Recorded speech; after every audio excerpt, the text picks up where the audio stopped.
Hi అండి, శ్రీవారి మెచ్చిన వంటికి స్వాగతం. ముందుగా మన సబ్స్క్రైబర్స్కి, మన ఛానల్ చూస్తున్న ప్రతి ఒక్కరికి very very happy new year అండి. మన న్యూ ఇయర్ సిరీస్లో భాగంగా butter scotch cake, matar paneer pulao ఎలా సింపుల్గా తయారు చేయాలో చూసాం కదా. అదేవిధంగా చాలా సింపుల్గా, టేస్టీగా, ఫాస్ట్గా అయిపోయే పన్నీర్ జిలేబీని ఎలా తయారు చేయాలో ఈ వీడియోలో చూద్దాము. మీకు కనుక ఈ వీడియో నచ్చినట్లయితే లైక్ చేయడం మర్చిపోకండి. ఈ వీడియోలో చాలా టిప్స్ ఉన్నాయండి, అసలు మిస్ అవ్వద్దు. అవి పాటిస్తూ కనుక మనం తయారు చేసుకుంటే అచ్చం sweet shop style paneer jalebi తయారైపోతుంది. మీకు కనుక వీడియో నచ్చినట్లయితే లైక్ చేయడం మర్చిపోకండి. ముందు మనం పంచదార పాకం పట్టుకోవాలండి. దానికోసం 2 కప్పుల పంచదారకి 1 కప్పు నీళ్లు పోయాలి. పంచదార మొత్తం కరిగిపోయింది కదండి. ఇప్పుడు కొద్దిగా కుంకుమ పువ్వు, యాలకుల పొడి వేసుకోవాలి. మరీ ఎక్కువగా తీగపాకం వచ్చేయకూడదు. కొద్దిగా పాకం వచ్చిన వెంటనే మనం స్టవ్ ఆఫ్ చేసుకోవాలి. చూడండి, ఇక్కడ చాలా ముఖ్యమైన టిప్ పాటించాలి. పాకం ఇలా చేతికి తీసుకుని ముట్టుకోగానే జిగురుగా తగలాలండి. వెంటనే స్టవ్ ఆఫ్ చేసేయాలి. ఎక్కువ తీగపాకం అస్సలు రాకూడదు. 300 గ్రాముల పన్నీర్ని తీసుకోవాలండి. ఇది ఇంట్లో తయారు చేసుకున్న పన్నీరు. జిలేబీ ఎక్కువ టేస్ట్ రావాలి అంటే ఇంట్లో తయారు చేసుకున్న పన్నీర్ అయితే చాలా బాగుంటుంది.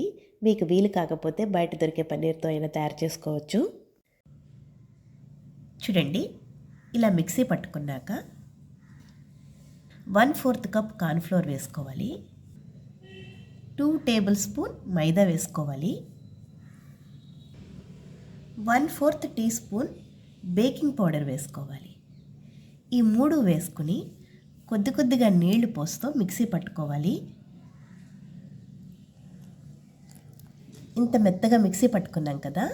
ఇప్పుడు కొద్దిగా మనం ఆరెంజ్ ఫుడ్ కలర్ వేసుకోవాలి.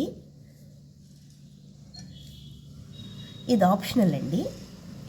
కొద్దిగా వాటర్ పోసి మళ్ళీ ఒకసారి మిక్సీ పట్టుకోవాలి. ఇంత మెత్తగా మిక్సీ పట్టేసుకున్నాం కదా. ఒక పైపింగ్ బ్యాగ్ తీసుకుని చివర్లో కొద్దిగా కట్ చేసుకుని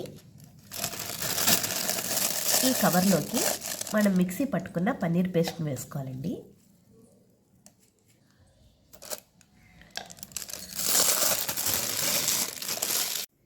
డీప్ ఫ్రైకి సరిపడినంత నూనె కానీ నెయ్యి కానీ వేసుకుని జిలేబీలు వేసుకోవాలండి. ఇక్కడ ఇంకొక టిప్ పాటించాలండి.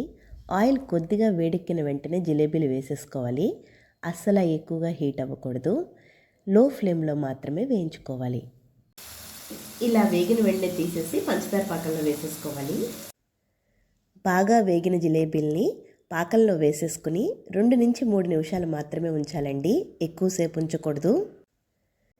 చూసారు కదండి, టేస్టీ పన్నీర్ జిలేబీ రెడీ అయిపోయింది. చివరిగా పిస్తాతోటి గార్నిష్ చేసి సర్వ్ చేస్తే చాలా టేస్టీగా ఉంటుంది. మీకు కనుక ఈ వీడియో నచ్చినట్లయితే లైక్ చేయండి, షేర్ చేయండి, సబ్స్క్రైబ్ చేయడం మర్చిపోకండి. శ్రీవారి మెచ్చిన వంట. Thank you for watching.